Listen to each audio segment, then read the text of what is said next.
Yo, what's going on, guys? Welcome back. Another breakdown. I'm going to be breaking down this upcoming card at UFC Baku. We have Jamal Hill taking on Khalil Rountree as our main event this week. We also got in the co-main we got Rafael Fiziev taking on Ignacio Bahamondes. We're gonna see how that fight goes up for these guys at 155. We also got some other banger matchups on this card. It's actually a really good card for fight night card.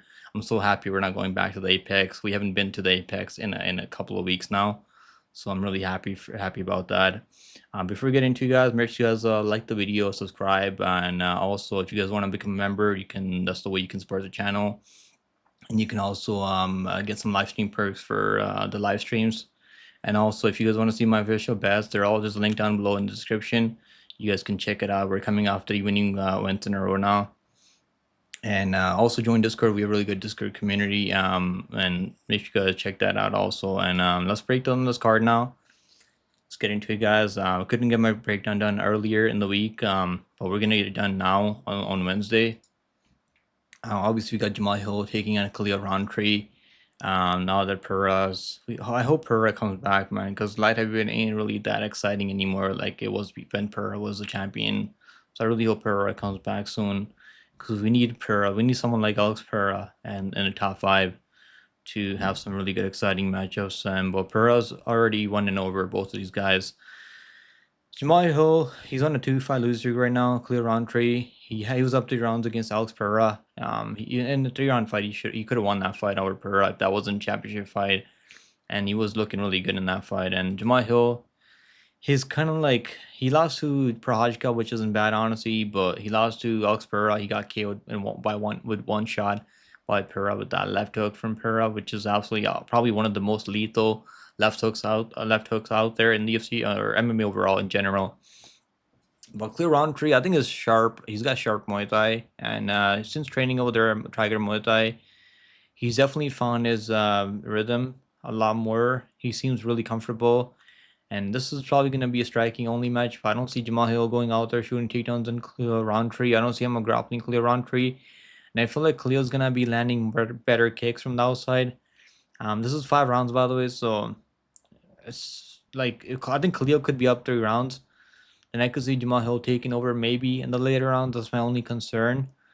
But if he doesn't take over, I feel like Khalil can definitely win this one. I'm gonna go to Khalil to win over Jamal Hill, and I feel like Khalil can finish him in the second, third round. So I'm gonna go Khalil Roundtree by KO TKO, maybe like second, third round. So that's gonna be the prediction for this main win. And I think this fight's probably not gonna go the distance at a high probability. Next fight on the card, we got Rafael Fiziev taking on Ignacio Bahamondes. Now, Bahamondes coming off that submission win over Jalen Turner, which is really impressive. He made Jalen Turner retire after that fight, which is I was really happy to see that, because we did have Bahamondes as our lock of the week, as our most confident pick on that card. Fiziev on the other side, he lost to Justin Gaethje. He lost to Gamrot, where he got injured against Gamrot. Who knows how that fight was going to go if he didn't get injured in that fight. But he hasn't been looking that great recently. He got dropped by Justin Gaethje, which honestly isn't the worst thing ever. Justin Gaethje hits hard. Probably one of the best lightweights out there who hasn't been able to capture the 155 belt. But he's definitely in the top five, one of the best top five fighters we've seen. And Fiziev, obviously, he was talking about moving down to 145. And I feel like maybe he was rethinking about that, because it's probably like maybe I can't make 145. I mean, because it's probably gonna drain himself really badly to make 145, because only 5'7" or 5'8". He's really not that long and rangy. Now he's fighting Bahamondes at 6'3". He's gonna have the range advantage over Fiziev. He's gonna have the reach advantage over Fiziev, and he's got really good kickboxing from the outside. He's training over there with in Chicago with Bilal Muhammad and those guys, and he's been looking good. He's dangerous on the ground. He's also dangerous on the feet. We have seen Bahamondes drop before by Klein. He was able to knock him down early and then kind of out-wrestle him. But if he didn't get out-wrestled in that fight by Klein, I feel like he was probably going to win that fight, win the second, third round if he didn't get out-wrestled. I don't think Fizie's gonna out-wrestle him here, so I'm gonna go with Bahamondes by decision. I just think he's gonna land more volume overall, and I see him just like kind of like landing more low kicks from the outside. kind of just picking him apart. I also think Bahamondes can land something crazy and hurt Fiziev. Maybe one of those spinning attacks, spinning wheel kick, spinning back kick to the body. Maybe a heel kick to the face. I can see something like that landing because we have seen Fiziev knocked out by a strike like that in the past in his UFC debut. He lost to Magomed Mustafayev, where he got cracked with the spinning back kick just to the face. I think it was. I like Bahamondes here. I think money line's honestly not too bad. So he's going to be my prediction on this fight. Next fight on the card, we got Chris Curtis taking on Rizvan Kuniev. And obviously, Rizvan Kuniev, these guys were supposed to fight each other a few months back. And then Blaydes, he had a stomach flu, or like I think he was sick. He wasn't feeling well. So now he's feeling well. Now we're gonna see this matchup finally on this card, on this fight night card. Because I feel like, yeah, these guys were supposed to fight on a pay-per-view card as an early prelim on that pay-per-view card. Now they're fighting on a fight night card in Baku, which probably favors Kuniev, right? Um, Man, Kuniev, he's making his UFC debut. He's coming over from PFL, and PFL, I think, yeah, he's coming over from PFL. I'm sure you guys already know he was tested positive for steroids. I feel like most of these guys are probably all on steroids. Let's keep it real. But Kuniev, he's training over there with Ankalaev and those guys with that team. And his game's okay. His game's not bad. He's durable. His cardio's not that horrible either. Now Blaydes, he's got so much experience in UFC, so this could be Blaydes going out there reminding Kuniev that this you ain't ready for this level, bro. You're not ready for this UFC level, maybe. But I feel like Kuniev can get it done. I got a feeling Kuniev can pull it off. I really do. I'm gonna go with Kuniev as underdog. I think Kuniev right now is plus 205. Yeah, I'm gonna go with Kuniev as a plus 205 underdog. I feel like he could get it done. Honestly, I do. I feel like he could land something crazy like an elbow in the pocket and hurt Blaydes on the feet. I feel like Blaydes could be faster though with his boxing. His boxing is really good. He throws nice low kicks and he can wrestle. That's what his base is, wrestling. But I have a feeling Kuniev can get it done on this card. Next fight on the card, we got Tafik Musayev coming over from Ryzen. He's fought all over the place. He's fought some decent guys. He's fought Patricky Pitbull, and some other guys in Ryzen, which honestly, he fought Shabley. He was knocked out by Shabley in the third round with a body kick. But now he's taking on Mektabek Orolbai in his UFC debut on this card in Azerbaijan in Baku. I'm gonna have to go with Orolbai, man, because I feel like Orolbai, he lost to Rebecca, right? He was supposed to go out there dominate Rebecca, which is not easy. Because a lot of people were saying he's gonna go out there run through Rebecca, and I mentioned in that fight we took the over 2.5 rounds in that fight because I knew they're both extremely tough, and Rebecca's not easy to finish, and neither is Orolbai, and it was a war. And I mean, Orolbai showed how tough he is in that fight. He's so damn tough. You can't kill this guy, you can't break this guy. And he's gonna keep fighting till the very end. And he was starting to take over in the late third round. And obviously the referee gave him every chance to recover from those knockdowns. Musayev is okay. He's quick. He's fast. He's got okay kickboxing. He can land some spinning attacks. His submission game honestly isn't too bad. He's an opportunist submission grappler. But I think Orolbai is gonna have the better wrestling. He can dictate where this fight takes place. So I'm gonna have to go with Orolbai in this fight. Orolbai by probably like submission. I'm gonna go Orolbai by submission. I think he can like get a rear naked choke on Musayev. Orolbai minus 157. I mean, those odds are not that bad, honestly. They're not really that bad. Over 1.5 rounds, minus 240. I feel like he could go over to 1.5 rounds. Doesn't go the distance, minus 150. I mean, Orolbai. I mean, if you think Musayev wins, Musayev by decision, I mean, that might not be a bad play because Orolbai is extremely tough and durable. And he has really good recovery when he's hurt. Orolbai by submission plus 275. I'm going to go submission for Orolbai. Next fight on the card, we got Nazim Sadykhov taking on Nicholas Motta. Pretty good matchup here. Nicholas Motta, he's on a 2-5 win streak right now. He's got a win over Maishate, a win over who else did he knock? I think he knocked out someone. I can't remember who he knocked out. He knocked out Tom Nolan. Yeah, he knocked out Tom Nolan. He's been looking okay. He's been looking solid. He's kind of finding his rhythm now. He's training over there in Thailand. So his game is getting better. But I don't feel like I don't know if I like this matchup for Nicholas Motta. He's mostly a boxer. He swings heavy shots. He's powerful. He's got a lot of knockdowns, even in the UFC at 155. But I feel like Nazim's gonna have the better technical striking. He's gonna be far better. He's gonna have better fight IQ also. And I don't know if any of these guys are gonna wrestle. I feel like they're probably gonna strike. But if anyone does wrestle, I feel like Nazim is going to be the one wrestling and maybe mixing in takedowns, because it would be smart for him to mix in takedowns. Because Motta can definitely crack, even though Motta chin is kind of suspect. He's got power also. So maybe Nazim should mix in some takedowns, just give Nicholas Motta something else to think about. But I'm gonna go Nazim by KO TKO. I think he knocks him out early in the first round. Next fight on the card, we got Muhammad Naimov taking on Grad. Now we took Grad over Lucas Alexander, who's a fraud. I've been calling that guy a fraud for a long time, and I hope people realize how much of a fraud Lucas Alexander really is. Now this is going to be Grad's second fight in the UFC. He's taking on Muhammad Naimov, who's actually fought up at 155. He made his UFC debut on short notice against Jimmy Malarkey, knocked him out. He's actually training over there at Team Elevation with the guys like Justin Gaethje and those guys. So he's got really good training partners, and he comes in prepared every fight. He can wrestle. His wrestling is not bad. He can get takedowns on people. He was taking on Felipe Lima, which is impressive. Obviously, he got subbed in that fight, which is not good. But Felipe Lima is a high level prospect at 145. That's not a bad loss in the UFC. That's his only loss in the UFC. Has wins over Wood. Has wins over other guys like who else did he beat? I can't remember who else. I know that Italian Wood fight was pretty close though. But he almost knocked out Wood. He's got power. He hits extremely hard, and he's pretty big for the weight class. He beat Malarkey. He beat Con Ofli. I mean, the Con Ofli fight was kind of boring, but he did win that fight pretty convincingly.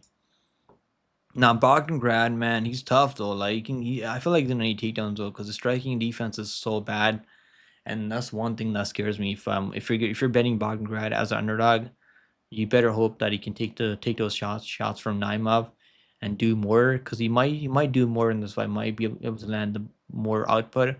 But I feel like Naimov's probably just gonna land the better shots overall, and even knock him out. Maybe even if he doesn't knock him out, I think he's gonna win every round pretty convincingly.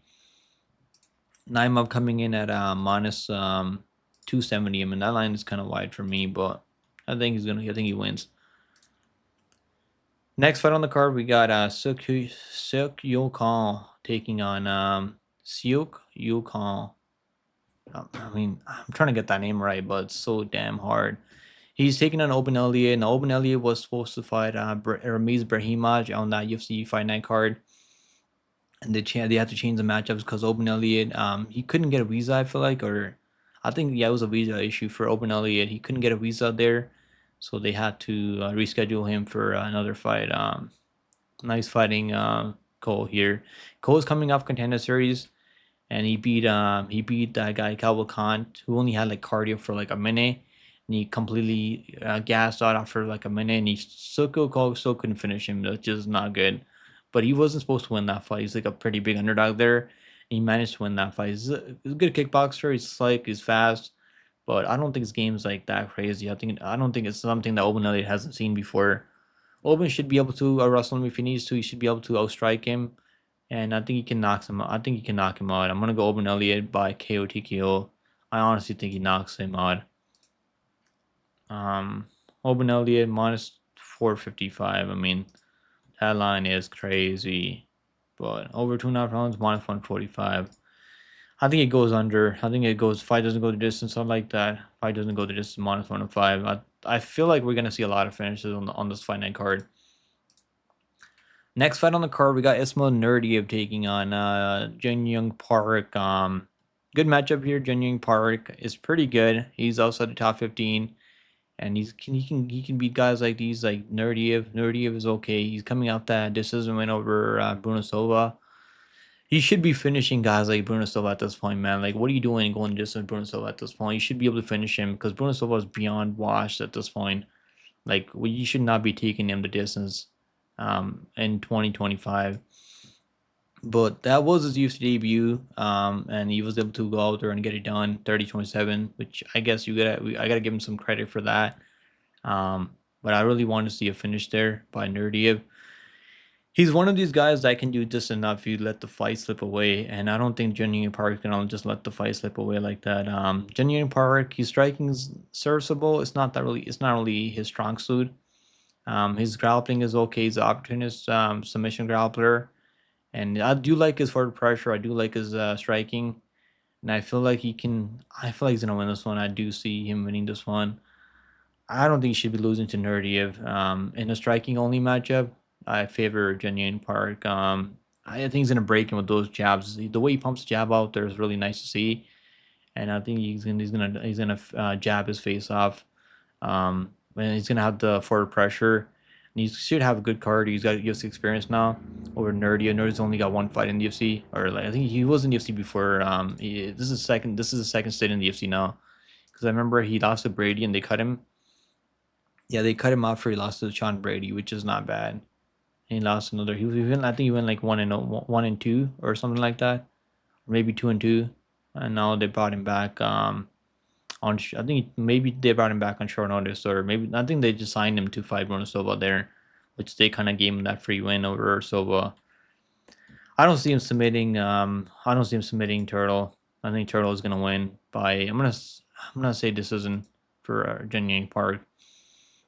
Next fight on the card, we got Daria Zheleznyakova taking on Mullins. This is a rematch, guys. Mullins gonna take her to the mat. She's gonna win. If she doesn't take this fight to the mat, she's probably gonna be in trouble because Daria Zheleznyakova striking is dangerous. She throws heavy shots. She had Mullins hurt badly in the first round in their previous fight, and once Mullins got that takedown, it was all over for Daria Zheleznyakova from there. So Mullins get the takedown, it's gonna be over. I think Mullins by first, second on finish. Under 2.5 rounds. I like the under here. I do like the under here. Mullins by finish. We took the fight doesn't go the distance in her last fight. Over the girl that's also fighting below on this card. I think she's fighting Claudia Syguła. Yeah, she's fighting Alekseeva. We took the doesn't go the distance there because I knew her wrestling was going to be too much for Claudia. I mean, forgetting her name already, my bad. But yeah, I think Mullins take her to the ground again, and I don't think Daria's wrestling has improved at all since their first fight. So give me Mullins by TKO, TKO, even submission live ITD for Mullins. Doesn't go the distance, probably even better overall. Because if she doesn't get takedowns, I could see Daria knocking her out. Mullins minus 240. I think fight doesn't go the distance is definitely the side. Plus 105, fight doesn't go the distance. I like that. I'm going to play the fight doesn't go the distance here. Next fight on the card, we have Arina Alekseeva coming back. Russian Ronda. They called her the Russian Ronda, guys, if you guys didn't know. She's taking on Claudia Syguła. Now, we talked about Syguła. She made her UFC debut. She took on Melissa Mullins, and she got absolutely smashed on the ground. And Alekseeva is not really as good as Mullins. Her game really isn't as complete, but she's reckless. She throws just crazy shots. She doesn't care about her striking defense. She's gonna just go out there and brawl. And if Claudia ain't ready, she's gonna drown. And I feel like Alekseeva's gonna drown her early in the first round or second round. Alekseeva, she has better jiu-jitsu, better hands, better striker in this matchup than Claudia. I'm not really sure where Claudia's even good at. Maybe the cardio. She might be better if this fight goes longer. Maybe she can take over because Alekseeva slows down like crazy. But I think Alekseeva beats her up, finishes her by first, second on. I'm going to say first round or second on for Alekseeva. Submission or KO TKO. Alekseeva minus 275. I mean, goddamn. I would not play that money line, but I do like the doesn't go the distance again. Minus 120, minus 111 on Cloudbed. Yeah, I'm gonna go Alekseeva by ITD plus 135. I do like that. I feel pretty good about these women's MMA fights ending ITD because the way these matchups are made, I think we're in for a lot of finishes on this card. Let's move on, guys. Make sure you guys like the video, subscribe if you guys haven't subscribed to the channel yet, If this is your first time watching the channel, I do breakdowns. I cover PFL, I cover UFC every week, and I also do live streams for UFC and PFL. So make sure you guys smash that like button and subscribe, and also join Discord. We have a really good Discord community. If you guys didn't see me mentioning that earlier in this breakdown. Now let's talk about this fight, man. Takir back up taking on Azad Maksum. Maksum, this is going to be Maksum's third fight in the UFC. He lost to Charles Johnson, which isn't honestly not the worst loss ever, because that was a fight of the night. It was a really good back and forth fight. I did bet money on Maksum there, which is not good. I parlayed him there also. I bet his money line, so I lost money in this guy. But he's a good dynamic striker. Has okay grappling, but this is just one of those matchups that I wish he didn't take this matchup, because I don't think he's ready for Takir back up. Takir back up, training over there with the Habib's team. They got a couple of guys fighting this week. They got Ghazi Rabadana fighting in the main event PFL on this Friday. They also got Takir back up fighting in UFC Baku on Saturday. So they got a couple of guys fighting in MMA this week. Takir back up. He's gonna have the much better grappling here. We've seen Maksum getting out wrestled by Charles Johnson, which ain't really the best sign. And Johnson was out there putting him in submission attempts, which is not good to see from Maksum. Now he's 30 years old. I mean, I feel like he looks like he's like 25 or like 24. Because when I look at this guy, I feel like he's like way younger than he really is. But he's 30 years old, man. I don't think he's gonna get that much better at this point. We're already seen what this guy's capable of, and at his very best, I mean, when he took on Tyson Nam, very close fight, very close fight. Could have gone either way, honestly, and that was not that impressive. He's supposed to go out there and show us that he's the next prospect at 125, because 125 right now is so stacked. Probably not as stacked as about 135 bantamweight, but one flyweight right now is like, we're getting a lot of these young prospects coming in at 125, and there's a lot of killers at 125. I know, like, flyweight doesn't get the respect that it deserves, because they still have Pentosa like ranked number like 6 or 7 on the pound for pound list, which is just absolutely ridiculous. Now let's talk about this fight, man. Takir is gonna win this one. I'm pretty confident Takir. I think he's gonna win for sure, man. His striking is okay. I don't think Maksum's gonna knock him out on the feet. And Takir, he's gonna have the grappling edge here, wrestling edge over Maksum. He's gonna control him, find a submission, and finish him off, I think. Give me Takir by submission. Excuse me. Yeah, Takir minus 450. I mean, I can't play it. I can't parlay. I don't know if I'll parlay minus 450. That's kind of crazy though. But I do see him winning this one.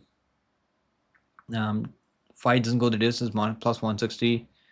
Honestly, I don't mind that fight doesn't go the distance. It's flyweight, so I mean, so more often these fights go the distance, but I feel like we could see a finish here from Takir.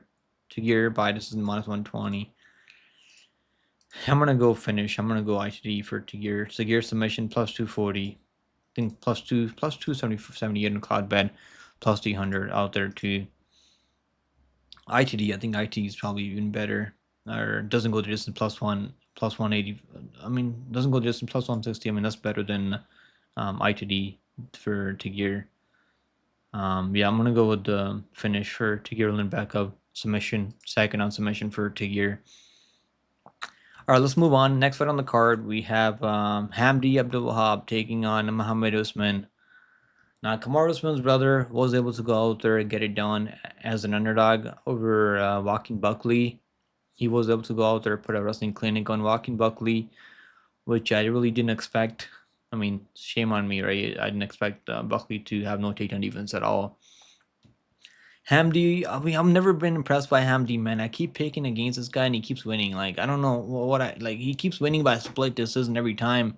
He does just enough to win, like barely, like just by like a tiny margin. So like, I don't even know, like, is he like really legit or is he not legit? Because he beat Jamal Pogues. I'm not even sure he beat Jamal Pogues, because I picked Jamal Pogues by decision in this. I think Jamal Pogues won, but Pogues was on the back foot and Hamdi was just throwing throwing a lot of hooks and missing a lot of hooks. But I guess that won the fight because he was the one going forward more. And even in the other fight, I mean, like that Don Tomei's fight, I mean, he barely won that fight. I mean, he almost finished Don Tomei. Don Tomei's almost finished him. And then Don Tomei has the worst fight IQ. Like, he went for a takedown and then he fell to his back. Man, like these heavyweight fights are like I don't even want to like give prediction on these heavyweight fights because they're so like exhausting trying to like make a pick on these fights. Muhammad Usman, I think he's so bad, man. Muhammad Usman's so bad.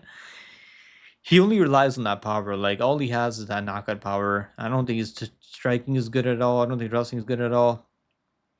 Can he take down Hamdi Abdelwahab? I don't think he can take him down or hold him down for extended periods of time. And can he knock him out? Maybe, because Hamdi is really hittable. So maybe he can knock him out. Maybe there's a chance that he finds that KO power. But Hamdi's shown us that his chin's not that bad.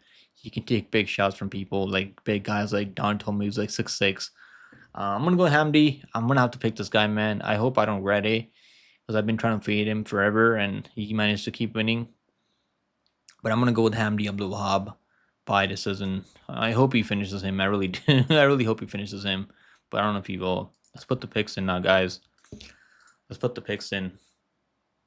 So we're going with, in the main event, we're going with Rountree by KO, third round. Going with Bahamondes by decision. Kuniev by KO. Orolbai by submission. We're going with Sadykhov by KO. We're gonna go with Naimov. I mean, does he knock him out? I feel like he could knock him out, but I also feel like Grad is really tough to like finish off. Elliott by KO, third round. And we're gonna go with Janine Park by decision. Mullins by KO TKO, second round maybe. And Zheleznyakova. I mean, Alekseeva. Maybe like submission or KO early, or maybe even like a KO early or submission. And to gear, I hope we get a lot of finishes, like, because I feel like we're gonna see a lot of finishes on this card. We should not be seeing a lot of decisions. Last week on the UFC card, we had like 2 KOs and we had all decisions, which is so bad out of like 13 fights on the card. So there you guys go, man. Those are my full card predictions on this card. We got Hamdi by decision, Tagir by submission, Alekseeva by KO first round. Maybe in a submission, I could see her like club and sub from Alekseeva. Mullins by KO TKO again in a rematch. We got Iron Turtle by decision, Elliott by KO third round, and Naimov by decision, Sadykhov by KO, Orolbai by submission, Kuniev by KO. Bahamondes by decision, and I'm gonna go to Khalil by KO TKO. So those are the predictions, guys. Hopefully you guys enjoyed the breakdown, and I couldn't get the breakdown out earlier. I apologize for that. Now hopefully I'll try to do the breakdown earlier next week for UFC 17. We got UFC 17 coming up next week. I absolutely cannot wait for that card. We got Dipper, we got taking on Oliveira. So we also got Pentosa coming back and defending his belt against Kai France. So a lot of good fights coming up. Also, I'll be live for PFL this Friday. I'll be live for UFC on Saturday. So I'll see you guys there at on Saturday for this card. Take it easy, guys. Hopefully, you guys have a really good week, and hopefully, we all make money on this card. Yeah, I'll see you guys in the next one later.